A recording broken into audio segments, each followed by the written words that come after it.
আরজিকর হাসপাতালে চিকিৎসক খুন এবং ধর্ষণকাণ্ডে নয়া মোড়। সম্প্রতি একটি ভিডিও ভাইরাল হয়েছে সোশ্যাল মিডিয়ায়, যেখানে একটি ঘরে অনেক মানুষকে ভিড় করে থাকতে দেখা গিয়েছে। দাবি করা হয়েছে ওই ভিডিও আরজিকর হাসপাতালের সেমিনার রুমের। যদিও ভিডিও সত্যতা যাচাই করেনি এডিটর জি বাংলা।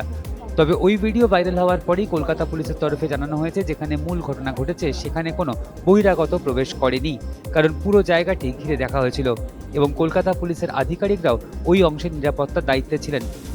আরজিকর হাসপাতালে মহিলা চিকিৎসককে ধর্ষণ এবং খুনের ঘটনায় এবার একটি ভিডিও প্রকাশ্যে এসেছে। জানানো হয়েছে ওই ভিডিওটি হাসপাতালের সেমিনার রুমের, অর্থাৎ যেখান থেকে চিকিৎসকের দেহ উদ্ধার করা হয়েছিল। প্রচুর মানুষকে ওই ভিডিওতে দেখা গিয়েছে। মূলত 3 ব্যক্তির উপস্থিতি নিয়ে উঠেছে একাধিক প্রশ্ন।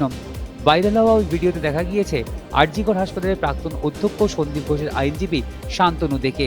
এছাড়াও ফরেনসিক চিকিৎসক দেবাশিস সোমকেও ওই ভিডিওতে দেখা গিয়েছে। বর্তমানে হেলথ রিক্রুটমেন্ট বোর্ডের দায়িত্বে রয়েছেন তিনি।